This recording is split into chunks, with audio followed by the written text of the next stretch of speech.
बिस्मिल्लाहिर्रहमानिर्रहीम। आज का हमारा टॉपिक है ऑर्गेनोमेटेलिक कंपाउंड।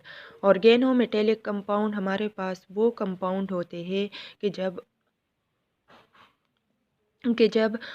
ऑर्गेनिक कंपाउंड में हाइड्रोजन की जगह पे कोई भी मेटल ऐड हो जाए, जैसे कि हमारे पास सोडियम मेटल भी ऐड हो सकते हैं, मैग्नीशियम मेटल भी ऐड हो सकते हैं, लिथियम हो गए, आयरन हो गए। तो ऑर्गेनिक केमिस्ट्री में अगर हम देखें, अगर हमारे पास 4 पायरोल रिंग है, उसमें अगर मैग्नीशियम ऐड हो गया तो हम उसको क्या कहते हैं, उसको हम क्लोरोफिल कहते हैं, जो कि एक नेचुरल प्रोडक्ट है। नेचुरली हमारे पास प्लांट में ये एग्जिस्ट करता है। इसी तरह अगर 4 पायरोल रिंग में आयरन आ जाए तो हमारे पास क्या होते हैं कि आयरन जो है वो हीमोग्लोबिन में पाया जाता है। तो हीमोग्लोबिन जो है ये भी हमारे पास एक ऑर्गेनिक कंपाउंड है। जितनी भी नेचुरल मटेरियल है, जितनी भी नेचुरल चीज़ें हैं, इन सब में हमारे पास ये जो है मेनली कंसिस्ट करते हैं ऑर्गेनिक कंपाउंड पे। अब हमारा जो आज का मेन टॉपिक है वो है ऑर्गेनोमेटेलिक कंपाउंड, या हम इसको कह सकते हैं अल्काइल मैग्नीशियम हैलाइड, या हम इसको कहते हैं ऑर्गेनो मैग्नीशियम हैलाइड कंपाउंड। हमारे पास इसके जो नाम है वो हमारे पास एक साइंटिस्ट था जिसका नाम था ग्रिग्नार्ड। ग्रिग्नार्ड ने ऑर्गेनोमेटेलिक कंपाउंड या organomagnesium halide compound discover किया था सबसे फर्स्ट टाइम पे। मैग्नीशियम जो है उसने एज अ मेटल यूज़ किया था, और अल्काइल हैलाइड को उसने इसके साथ रिएक्ट किया था। तो इस वजह से हमारे पास जो फर्स्ट ऑर्गेनोमेटेलिक कंपाउंड है वो जो है अल्काइल मैग्नीशियम हैलाइड है, और इसको ग्रेगनार्ड का नाम इसलिए दिया है क्योंकि ग्रेगनार्ड ने इसको डिस्कवर किया था। ये जो है हमारे पास एक मेन इंग्रेडिएंट है, या हमारे पास अल्काइल मैग्नीशियम हैलाइड जो है ये as a source of different for the preparation of different organic compound हम इनको यूज़ कर सकते हैं। अब हमारे पास आते हैं कि how it is prepared. Preparation के लिए हम क्या करते हैं कि रिफ्लेक्स कंडेंसर यूज़ करते हैं।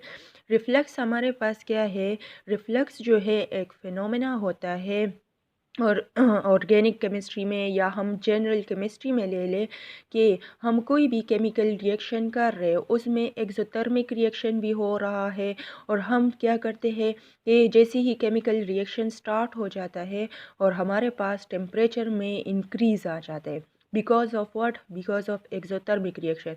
तो हम उसी एक्सपेरिमेंट को या उसी रिएक्शन को एट अ सेम टाइम फिर वापस जो है नॉर्मल टेम्परेचर पे लाए, तो उस मतलब कोई मॉलिक्यूल है या कोई रिएजेंट है, हम उसको हीट अप करें, केमिकल रिएक्शन स्टार्ट हो जाएगा, और फिर हम क्या कर ले कि एवोपोरेशन स्टार्ट करते हैं, और फिर हम उस रिएक्शन को कंडेंस कर ले, वापस उसको लिक्विड में कन्वर्ट कर ले। So this reaction is known as, या this phenomena is known as a reflux. तो हमारे पास ग्रिग्नार्ड की जो प्रिपरेशन थी वो भी रिफ्लक्स में की थी। रिफ्लेक्स का मतलब यहाँ पे ये है कि अगर हमारे पास अल्काइल हैलाइड है तो इनके दरमियान में एक स्ट्रॉन्ग बॉन्ड होता है। इसको अगर हम ब्रेक करना चाहते हैं तो a large amount of energy will be release. Same in the case of metallic ion. Metal जो है ये भी हमारे पास एक्सोथर्मिक रिएक्शन करते हैं। हम क्या करते हैं कि राउंड बॉटम फ्लास्क लेते हैं और उसमें मैग्नीशियम रिबन को तकरीबन 5 मिलीमीटर की साइज़ में कट करते हैं, और ड्राई ईथर में उसको रख लेते हैं। ड्राई ईथर हमारे पास क्या होता है, डाई इथाइल ईथर।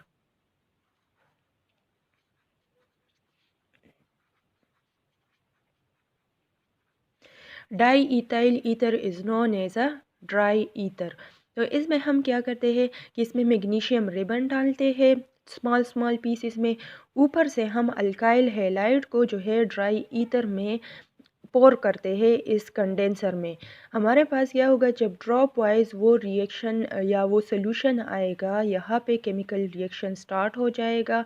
अगर केमिकल रिएक्शन यहाँ पे स्टार्ट नहीं हुआ है तो हम क्या कर लेते हैं कि इस रिएक्शन को इनिशिएट करने के लिए हम इसमें स्मॉल अमाउंट में एक आयोडीन की क्रिस्टल डाल देते हैं।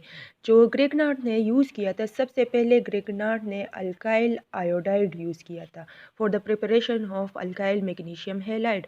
तो रिएक्शन को इनिशिएट करने के लिए इसमें हम डाल देते हैं आयोडीन के क्रिस्टल। जब केमिकल रिएक्शन स्टार्ट हो जाता है तो यहाँ पे क्लाउड से अपेयर हो जाते हैं, मतलब केमिकल रिएक्शन स्टार्ट हुआ। After some time exothermic reaction होगा, हमारे पास क्या होंगे, इसमें से गैसेस भी इवॉल्व होना शुरू हो जाएंगे। तो क्या हो जाएगा कि यहाँ पे हम एक साइड से वाटर को इन करेंगे और ये वाटर जो है इस कंडेंसर में ऊपर जाएगा, ठीक है। और यहाँ पे क्या हो जाएगा कि ये जो है वाटर यहाँ से निकल जाएगा। यहाँ पे जो गैसेस इवॉल्व होती है, चाहे वो अल्काइल हैलाइड गैसेस हो या कोई अल्काइल मैग्नीशियम हैलाइड जो है in the form of gaseous form में या उड़ने की कोशिश करते हैं, तो हमारे पास क्या हो जाता है कि हम उसको रिफ्लक्स के थ्रू वापस कंडेंस कर लेते हैं। फाइनली हमारे पास जो प्रोडक्ट मिलता है वो मिक्सचर होता है अल्काइल मैग्नीशियम हैलाइड का, और हमारे पास जो है ईथर का मिक्सचर होता है। हम अल्काइल मैग्नीशियम हैलाइड को जो है इसको आइसोलेट नहीं करते। जब भी हमने इसको पहले से मतलब प्रिपेयर किया होता है, तो आफ्टर फ्यू डेज़ या मंथ्स या ईयर्स जो है वो उस फॉर्म में एग्जिस्ट नहीं करता। क्यों नहीं करता? क्योंकि जो हमारे पास अल्काइल हैलाइड होते हैं वो मैग्नीशियम के साथ रिएक्शन कर लेते हैं, अल्काइल मैग्नीशियम हैलाइड बन गए।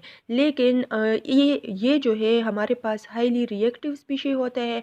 अगर हम इसको फ्रेशली प्रिपेयर नहीं करेंगे और इसको जो है ऐसे ही रख लेंगे, मतलब प्रिपेयर करके रख लेंगे, तो ये क्या कर लेते हैं, एटमॉस्फेयर से वाटर मॉलिक्यूल जो है वो एब्जॉर्ब करके रिवर्सिबल रिएक्शन करके हाइड्रोकार्बन्स बना लेते हैं, HCl वगैरह बना लेते हैं। तो हमारा जो रिक्वायर्ड प्रोडक्ट है वो इस फॉर्म में नहीं रहता। इसलिए हर एक केमिकल रिएक्शन में हम क्या करते हैं कि पहले से ही मतलब जिस टाइम हमें इसकी ज़रूरत होती है हम इसको प्रिपेयर करते हैं। डाई इथाइल ईथर का फंक्शन क्या है? सबसे पहले हमारे पास ईथर जो है कौन सा ग्रुप होता है? ईथर जो है हमारे पास ROR ग्रुप है। आर जो है ये हमारे पास एरोमेटिक भी हो सकते हैं और ये हमारे पास जो है कोई भी कार्बन चेन हो सकते हैं। तो अब इसमें क्या है कि अगर हम हायर लेते हैं तो हायर अल्काइल जो ईथर है वो हमारे पास क्या है, हायर का अल्काइल ग्रुप अगर इसके साथ ले ले तो वो हमारे पास जो है उसमें से वाटर कंटेंट रिमूव करना इतना आसान नहीं होता। फिर हम क्या करते हैं कि जो सिर्फ डाई इथाइल ईथर है, it is the only one type of ether which exist in a dry form, मतलब इसमें कोई वाटर कंटेंट नहीं होता। रीज़न इसका क्या होता है कि ये जो हम इसको क्यों यूज़ करते हैं, it is use for the medium for reaction as well as solvation agent.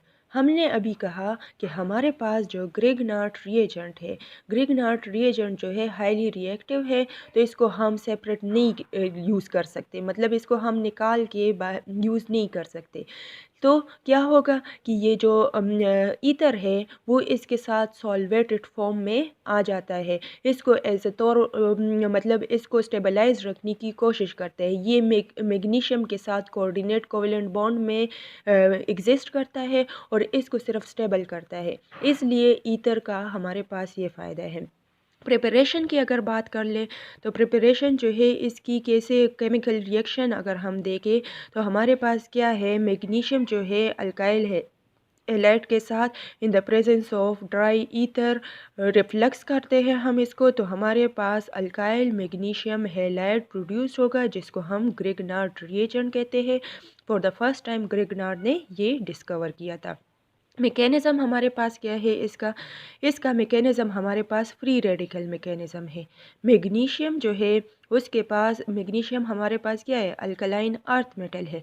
इसके आउटर मोस्ट पे 2 इलेक्ट्रॉन्स होते हैं जो कि ये आसानी से किसी के साथ शेयर कर सकते हैं या किसी को डोनेट कर सकते हैं। अब because of these 2 electron as well as these are highly electropositive, तो हमारे पास क्या होगा कि जो अल्काइल हैलाइड है इसकी होमोलिटिक बॉन्ड फिशन होगी because of these electron.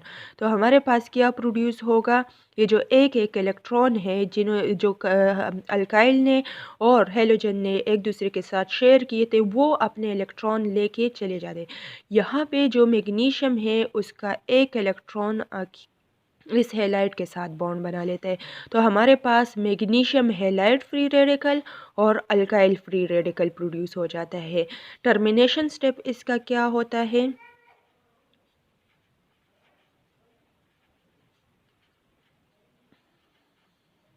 Termination step में दोनों फ्री रेडिकल कंबाइन होके हमारे पास अपना रिक्वायर्ड प्रोडक्ट जो है प्रोड्यूस कर लेता है, जिसको हम कहते हैं अल्काइल मैग्नीशियम हैलाइड कहते हैं। और ईथर का काम क्या होता है कि ईथर जो है as a medium plus as a solvent, solvolysis जिसको हम कहते हैं, एज अ मीडियम भी यूज़ होता है और एज अ सॉल्वोलाइसिस भी यूज़ होता है।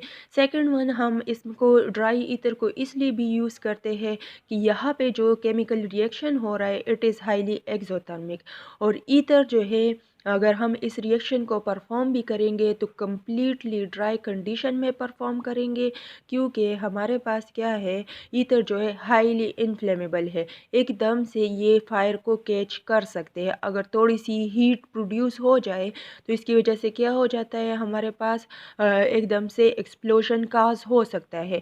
और सेकंड वन क्या है कि ईथर के दोनों ऑक्सीजन के पास लोन पेयर ऑफ दो लोन पेयर ऑफ इलेक्ट्रॉन है, तो वो एक एक लोन पेयर ऑफ इलेक्ट्रॉन क्या कर लेते हैं, थ्रू सॉल्वोलाइसिस मैग्नीशियम आयन को स्टेबलाइज करने की कोशिश करते हैं। क्योंकि हमारे पास जो अल्काइल मैग्नीशियम हैलाइड है इसमें मैग्नीशियम आयन जो है ये इस पे पार्शल पॉजिटिव चार्ज होता है।